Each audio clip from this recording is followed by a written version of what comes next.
All right, Tom. You know, one of the things that I think is really remarkable about you and your membership here of Toastmasters is explained in this little book here called Stickability.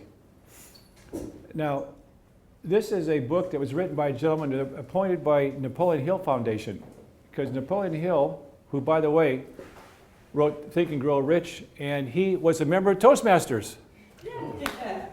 And this book here, Stickability, I think it embodies a quality that many of us would like to achieve. And you have this stickability. You stayed with this club all this time. So you explained to us today how you joined you came to that first meeting and you were hooked.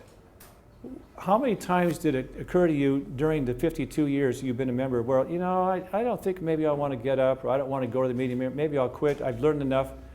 What made you stick with this club? That's a hell of a club.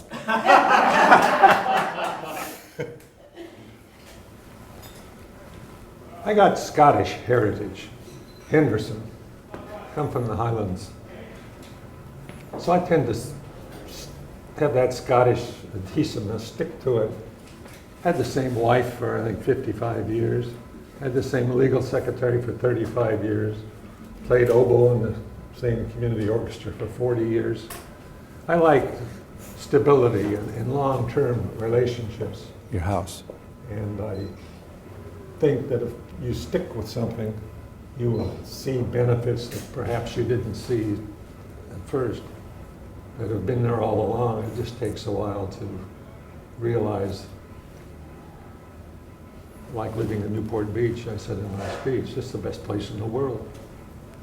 It takes a while to realize that. You got to look around a little bit. Here we are. And it helps to be Scottish. Well, Tom, it turns out there's another book written by the same gentleman, 3 Feet from Gold. Many of us go through life and we work hard, we try our best, we're diligent, we're persistent, we even have some stickability. But somehow or another we just sort of give up somewhere along the line. Now, the moral of this particular little book is there was a gentleman in Nevada that owned a gold mine, and he was quite successful. He made a lot of money in the gold mine. And then he kind of hit a barren spot, and there was no more gold. And he finally gave up and sold the gold mine to a junk man for just nothing. And it turned out the junk man went to a particular surveyor, and they found 3 feet from where the guy ended the tunnel, the biggest vein of gold ever discovered in Nevada. What kind of gold can we get out of Toastmasters over the years?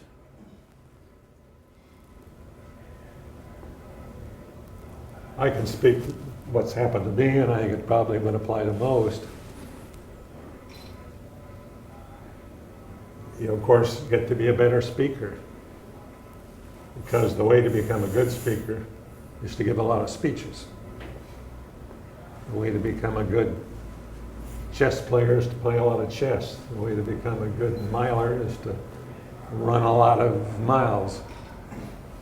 So the main benefits you can get, I think, from Toastmasters is to become a good speaker, and there's no better place, because you do speak, you give speeches. You don't have lectures on how to give a speech. You get up there and suffer through all the mistakes that we've all made, but come out a better speaker. Over and above that, and this is probably the reason I've stuck around so long more than any other, is you meet really interesting and engaged people. All of us here today have an objective. We want to be good speakers.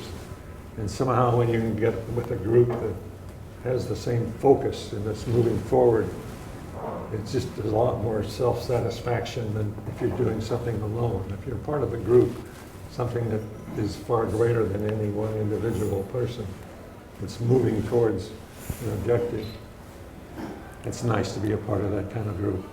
And I think Toastmasters is that kind of group.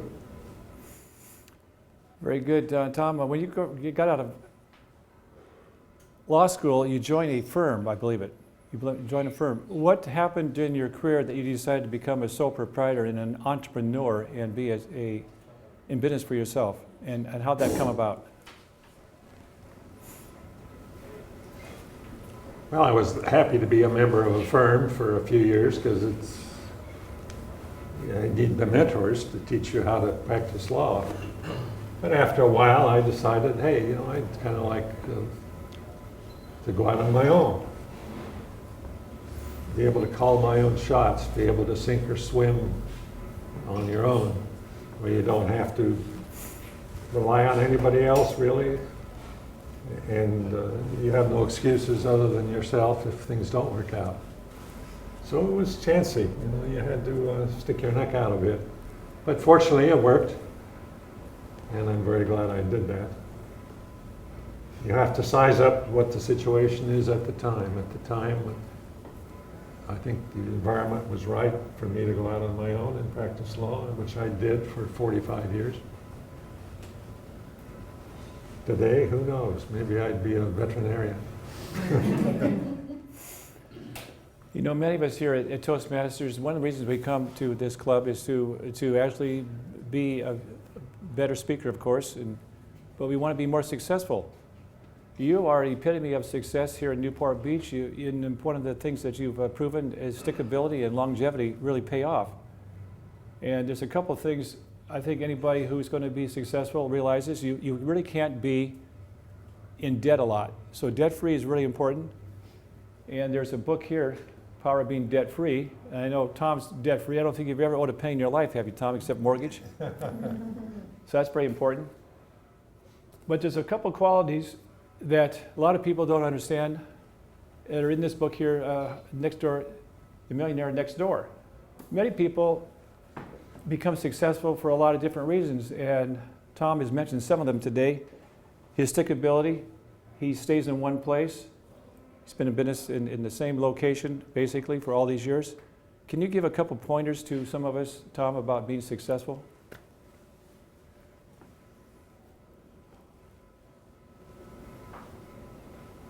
Sure. Just tell us what you did. Don't let your mouth get ahead of your brain.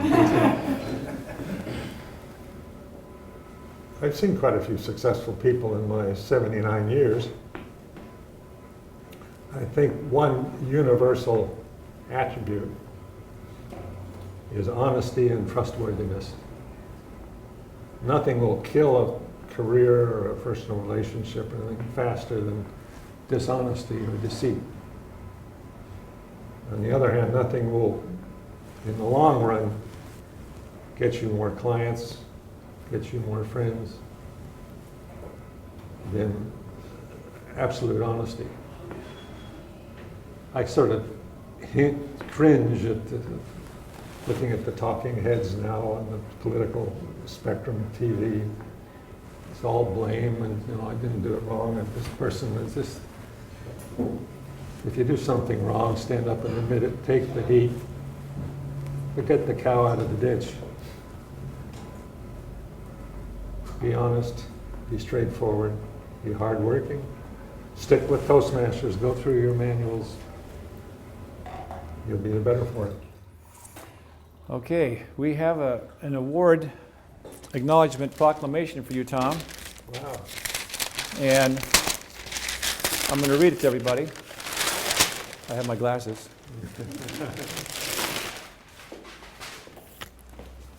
Not too many people have received an award like this at this club. It's only been 3. Our den mother, Debbie, Bob Waltz, our second senior member, and now Tom Henderson. I'm going to read it to everybody. Whereas Toastmasters International is a world leader in communication and leadership development, our worldwide membership is 292,000 strong. These members improve their speaking and leadership skills by attending one of the 14,350 clubs in 122 countries that make up the global network of meeting locations. In honor of long-standing loyalty, support, generosity, and dedication to our HarborLites Toastmasters Club membership, we give Tom Henderson this proclamation with gratitude and deep appreciation for decades of faithful service, outstanding leadership, and valuable contribution for the betterment of all members who attended our meetings since 1961.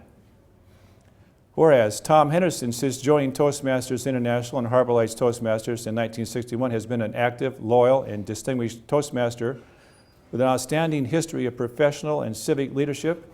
And whereas Tom Henderson has served on the HarborLites Toastmasters Board of Directors several times in various offices, including President, Treasurer, Secretary, VP of Education, VP of Membership, and VP of Public Relations.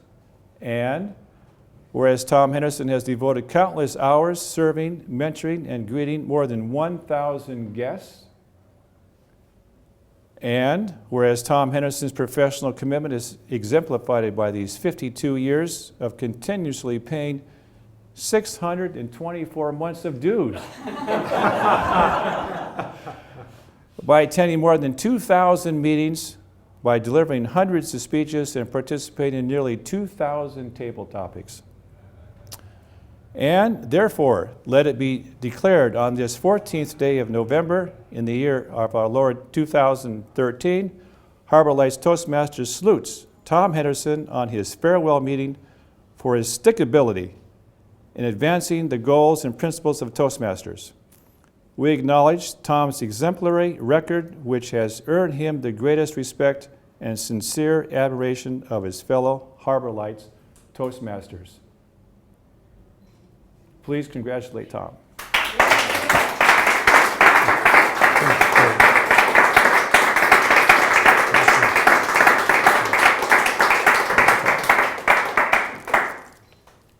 Thank you all. Thank you. I'm without words. Thank you, Tom. Speech.